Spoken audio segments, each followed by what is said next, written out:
Canada में PGWP और PR को लेके जो बैक टू बैक चेंजेस आए हैं उसको लेके ये सेकेंड वीडियो है। फर्स्ट वीडियो में हमने बात की थी ऑनशोर स्टूडेंट के बारे में, मतलब जो स्टूडेंट ऑलरेडी कनाडा में है उनको ये नए रूल्स को कैसे फॉलो करना है वो पूरा डिटेल में हमने बताया है। अगर आप वो वीडियो देखना चाहते हो या तो आप कनाडा में हैं तो आप वो वीडियो को नीचे हमने लिंक डिस्क्रिप्शन में भी दी हुई है, उसमें से देख सकते हैं। ये वीडियो ऑफशोर स्टूडेंट के लिए, ऑफशोर मतलब जो अभी कनाडा गए ही नहीं है उनके लिए है। तो ये वीडियो बहुत ही इंपॉर्टेंट होने वाला है बिकॉज हम अब वो सब चीज़ों के बारे में बात करेंगे जो आपको पीजीडब्ल्यूपी और पीआर के बारे में कनाडा में अगर आप अब जा रहे हैं तो आपको ये देखना ज़रूरी होगा, क्योंकि पीजीडब्ल्यूपी और पीआर को लेके सितंबर 24 और अक्टूबर 24 में आईआरसीसी ने काफ़ी सारे चेंजेस को डिक्लेयर किया है, जिसको अगर आप सही तरीके से फॉलो कर रहे हैं तो आपको आपका जो फ्यूचर है वो कहीं ना कहीं इम्पैक्ट नहीं होगा। बट अगर आपने सोच लिया है कि हाँ मुझे कनाडा जाना ही है और आपको अगर वहाँ पे सक्सेसफुली लाइफ लीड करनी है तो ये जानना आपके लिए बहुत ज़रूरी है। इस वीडियो को पूरा एंड तक देखिए, जिसमें हमने बहुत सारे कैटेगरीज को कवर किया है जो आपको कहीं ना कहीं इम्प्लाई हो सकती है अगर आप कनाडा के लिए प्लान स्टडी का कर रहे हैं। तो सबसे पहली कैटेगरी से शुरुआत करते हैं। पहली कैटेगरी है वो है कि आपका वीज़ा ऑलरेडी आ चुका है, मतलब जनवरी 25 या मई 25 इंटेक के लिए आपका वीज़ा कनाडा का ऑलरेडी आ चुका है। वो कैटेगरी के बच्चों को ये जो नए पीजीडब्ल्यूपी एलिजिबल फैक्टर्स उन्होंने दिए हुए हैं या फील्ड दिए हुए हैं, क्या वो उनको इम्पैक्ट करेंगे? नो, बिल्कुल नहीं, क्योंकि वो वीज़ा जो उनका आया हुआ है, जो स्टडी परमिट आई हुई है, वो 1 नवंबर से पहले आ चुकी है। तो अब उनको कहीं पे भी टेंशन लेने की ज़रूरत नहीं है, या तो उनको ये सोचने की ज़रूरत नहीं कि मुझे पीजीडब्ल्यूपी नहीं मिलेगी या मैं आगे पीआर के लिए लीड नहीं कर पाऊंगा। नंबर 2 कैटेगरी, मतलब दूसरी कैटेगरी पे बात करते हैं। दूसरी कैटेगरी वैसी है कि मान लीजिए कि आपने एडमिशन आपका ऑलरेडी आ चुका है या तो आपने एप्लीकेशन लगा दी है, मतलब एडमिशन के लिए कोई कॉलेज या यूनिवर्सिटी में, और अब आप वीज़ा फाइल के लिए आगे बढ़ रहे हैं ये देख के कि भाई मुझे इसी इंटेक में जाना है, चाहे वो जनवरी है, मई है या सितंबर है। आपका अगर ऑफर लेटर आ गया है, वीज़ा फाइल आपने अभी तक सबमिट नहीं की है, तो ये कैटेगरी में हम जब बात कर रहे हैं तो उसमें वो स्टूडेंट्स कवर हो जाएंगे जिन्होंने वीज़ा एप्लीकेशन अभी तक नहीं रखी ऑफ कोर्स।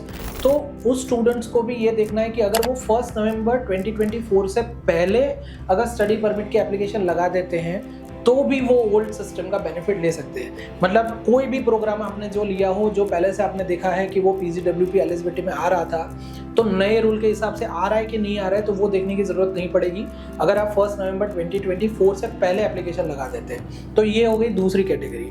अब तीसरी कैटेगरी के ऊपर जाते हैं। तीसरी कैटेगरी उन स्टूडेंट के लिए है जिनका वीज़ा ऑलरेडी यहाँ पे हो चुका है, बट उन्होंने ये प्लान किया कि वो सेकेंड प्रोग्राम या नेक्स्ट प्रोग्राम आगे जाके कनाडा में लेंगे, तो वो भी कंफ्यूज चल रहे हैं कि सर मुझे दूसरा प्रोग्राम क्या लेना चाहिए। तो ऑफकोर्स इसमें केस बाय केस सजेशन होगा, बट दूसरा प्रोग्राम आप डिफरेंट कैटेगरी या डिफरेंट फील्ड का ले सकते हैं, इसमें कोई भी दिक्कत नहीं होती है। इसके बारे में जानने के लिए हमें केस बाय केस आपको गाइड करना पड़ेगा। बट कैटेगरी जो पीजीडब्ल्यूपी एलिजिबिलिटी की दी हुई है, मतलब जो फैक्टर्स दिए हुए कि इतने फील्ड्स में ही आप पीजीडब्ल्यूपी ले पाएंगे, पूरा एक गवर्नमेंट ने लिस्ट डिक्लेयर किया हुआ है ताकि आप ये समझ पाए कि उसी लिस्ट में अगर आप पढ़ने जाते हैं तो आपको पीजीडब्ल्यूपी मिलेगी।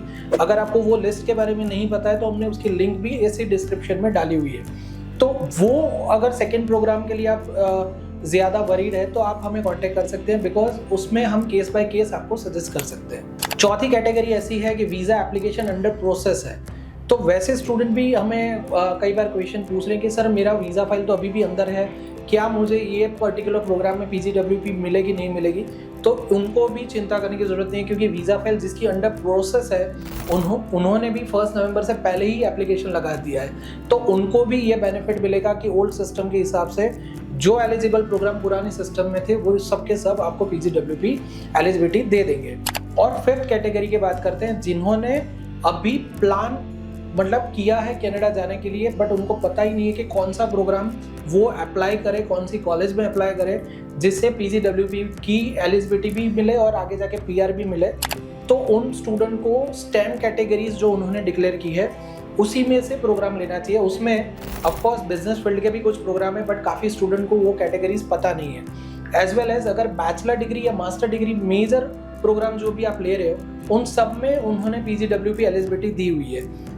कॉलेज के diploma, advance diploma, PG diploma या सर्टिफिकेट प्रोग्राम हो गए, तो उसमें लेने के लिए आपको फील्ड देखना बहुत ही ज़रूरी है कि कौन से फील्ड में आप एप्लीकेशन लगा रहे हैं। तो उसको भी जानने के लिए आप हमें हमारा कॉन्टेक्ट कर सकते हैं, बट मेक श्योर कि वो नए रोल में डेफिनेटली इम्प्लॉय हो रहा है। तो यहाँ पे चॉइस जो करनी है वो बहुत केयरफुली करनी है। हमें ये नहीं देखना है कि हम ऐसे ही कोई प्रोग्राम ले ले जो हम पुराने सिस्टम में ले लेते थे।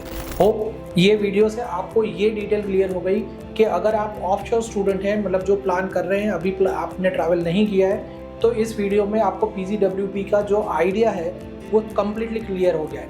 अब बात करते हैं PR की। तो कनाडा में PR होने के रास्ते अभी भी बहुत सारे खुले हैं, बट मुद्दा यही है कि कनाडा को जो स्किल प्रोफेशनल्स की डिमांड है, जो बरसों से है और आगे वाले सालों में भी रहेगी, वो चीज़ आप पढ़ना चाहते हो या नहीं। बस यहाँ पे आपका आंसर आ जाएगा कि पढ़ाई के बाद PGWP और PGWP के बेस से PR, ये पूरा सेगमेंट आप कवर कर सकते हैं अगर आप वो कैटेगरीज को फॉलो कर रहे हैं या तो एक्सपर्ट का गाइडेंस ले रहे हैं। तो पूरा वीडियो आपने जब देखा होगा तो आपका आइडिया तो क्लियर हुआ ही है, और आप हमें कमेंट में भी ज़्यादा पूछ सकते हैं, हमें ईमेल भी कर सकते हैं, हमारी टीम आपको गाइड करेगी। I am a Canadian resident, तो मैं आपको कनाडा का पूरा व्यू, यहाँ का रियल सिचुएशन, मतलब इंडिया का और कनाडा का दोनों सिस्टम आपको बता सकता हूँ, बिकॉज अभी जो करंट सिनेरियो है वहाँ पे आपको वाइजली चूज़ करना है, चाहे वो कनाडा है, US है, यूरोप है, UK है, कोई भी कंट्री है। अब स्टूडेंट्स को जब भी जाना है अब्रॉड, उनको उनका road map, visa road map पूरा पता होना चाहिए।